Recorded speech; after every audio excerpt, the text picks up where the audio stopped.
Now I'd like to introduce to you a senior from John Jay High School, also president of our environmental club, Eliza Mutino.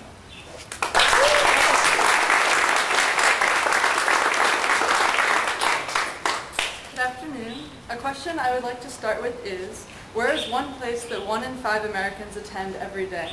The answer is a simple one, yet school. Yet the ramifications of this truth run extremely deep.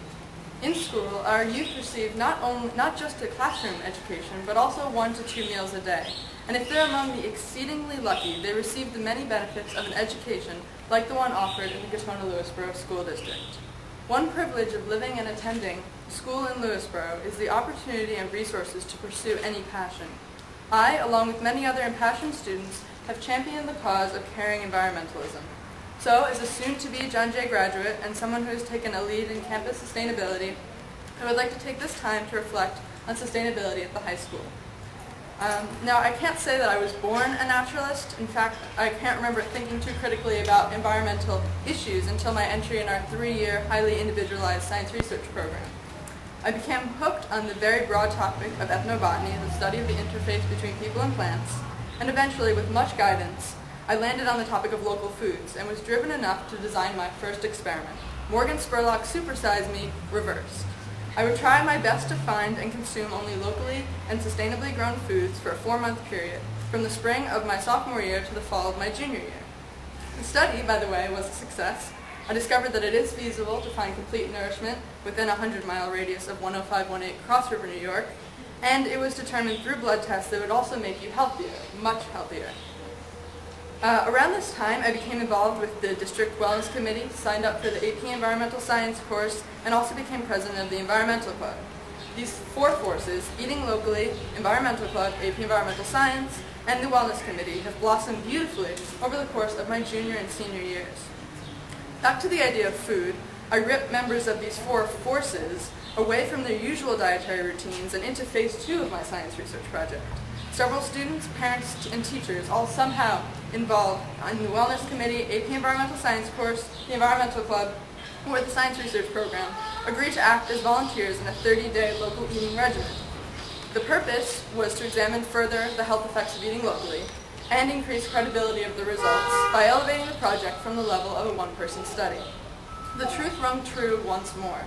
Eating locally means eating more wholesome foods that will lead to weight loss, triglyceride and cholesterol level drops, and equally importantly, a sense of place. Dr. Burke, teacher of AP Environmental Science, and I keep a bulletin board of local foods in the science hallway, and I have presented my work at the area farmers markets, local health classes, and to members of the UN Commission on Sustainable Development. Dr. Burke's AP Environmental Science classes, or APES as we affectionately refer to them, the class has a waiting list each year and is an extraordinary, thorough, and hands-on course that explores the science of our interactions with the environment. Through this course, along with my peers, we attended the Hudson Valley Regional Envirothon, which fosters student participation in environmental problems, and placed first out of 38 teams, from which we qualified to represent Westchester County in the New York State Envirothon, in which we placed 7th in the state. In the Environmental Club, we did groundbreaking work with the sale of SIG aluminum water bottles, inspiring high schools across the country to use these bottles as a fundraiser, to the point that the company is currently sold out. Also, we have worked to decrease engine idling on campus, promote recycling and knowledge of water bottle waste, invite speakers to campus, and support green building by volunteering at the Armstrong House, a local off-the-grid housing project run by the Poundage Land Conservancy.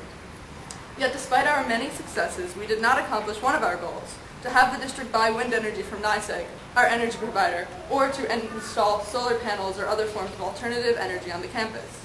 Nor does the high school currently boast any intentionally green and efficient designs. With the help of this Public Schools Facility Act, it will become increasingly possible to promote infrastructural sustainability on our own campus as well as campuses nationwide.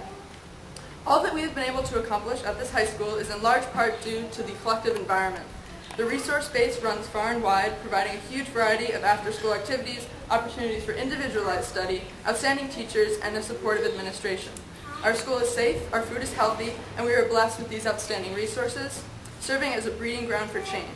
It was a delight speaking here today, especially in honoring such necessary and progressive legislation, and on behalf of the Environmental Club and AP Environmental Science students, I'd like to extend a huge thank you to Congressman Hall, for his incredible work on this legislation.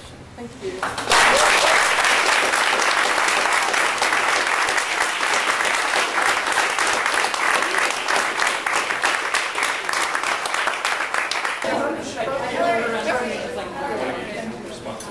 Which one's first? Yeah, Carla. Don't go anywhere. I work hard to get this now. Stay together.